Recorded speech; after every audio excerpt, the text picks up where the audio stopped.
Hitodika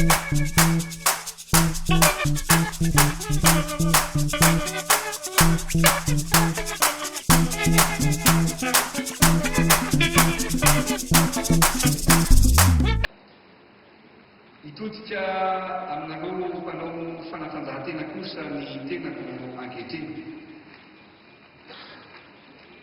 Ianareo no mananatra avy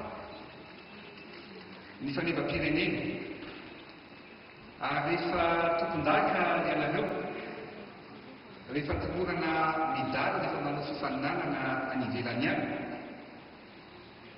dia midoboka miaraka amin'ny hira-pirenena ny fonay manaraka an'izany zavatra izany amin'ny fahitalavitra atya an-toerana. Noho izany dia midera ireo ezaka vitanareo sy vokatra tsara azonareo ny tenako sy ny fitondrana tetezamita izay taria. Maro ireo fifaninanana iraisam-pirenena nandraisantsika anjara, na teo amin'ny fanatanjahantena iraisany izany, na teo amin'ny fanatanjahantena an'olon-tokana. Ka nandrombahana medaly sy amboary isan-karazany, koa derana ianareo niaro ny voninahitry Madagasikara sy ny malagasy rehetra tsy vaky volo. Na zany aza nefa dia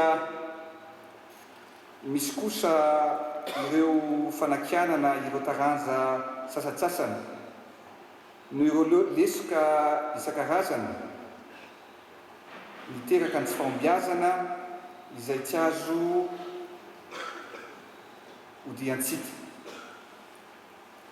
Mila fanarenana izany ary dia apetraka ho isan'ny laham-pamehana ihany koa.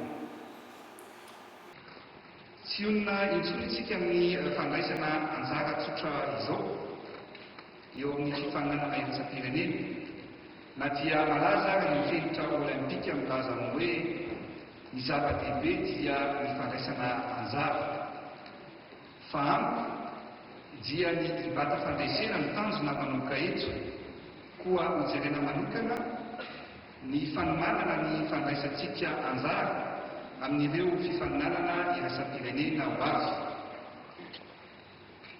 Voakasika izany ihany koa mazava ho azy na ny mpilalao na ny mpanazatra. Ary araka ny tenin'ny Rosa teo dia tokony isy ihany koa ny fanarahana, ny fanomanana ireo atleta, ka ho jerevantsika akaiky ho an'ireo atleta izay tena matianina, izay tena fantatra fa hibata medaly, ny fomba anampianareo hiatrika ny fifaninanana izay ho atrehantsika amintsika ity. Eny tsapako ary fantatro fa mbola betsaka ny ezaka tokony ho atao amin'ny ampiroborobo ny fanatanjahantena, satria betsaka aminareo no tsy manao afa-tsy ny fanatanjahantena, izany hoe tsy misy fototra asa hafa, ka dia izay indrindra no nahatonga ana amin'ny teny hoe afaka mifanatony isika miaraka amin'ny tompon'andraikitra ao amin'ny ministera, miaraka amin'ny fitondrana ny tetezamita mba hijerevana akaiky ny momba anareo izay tena matianina ao anatin'izany fanaovana amin'ny fanatanjahantena izany. Mbola vetesin'ireo zokiny anefany hatramin'izao ny fanatanjahantena an-tsekoly na ny sport en milieu scolaire, izay tsapan'izy ireo fa nampiroborobo ny fanatanjahantena tamin'izany fotoana izany. Maro izany ary resy lahatra aho fa tsy nataotao fotsiny ireny tamin'izany fotoana izany, fa politika napetraka mba hitiriana hatrany fotony ireo manan-talenta eo amin'ny fanatanjahantena, ka nafahana nanomana ny taniketsy.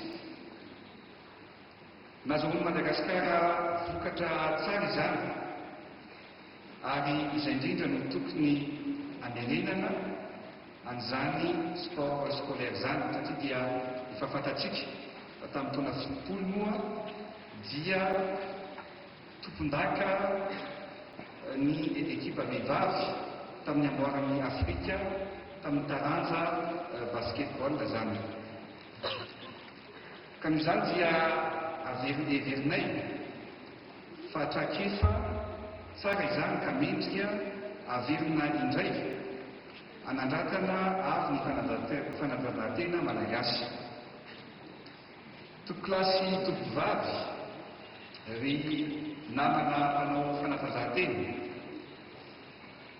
manome toky aho fa ifanometanana isika ampandroso ny fanatanjahantena malagasy izay sehatra iray ihany koa ahafahan'izao tontolo izao mahita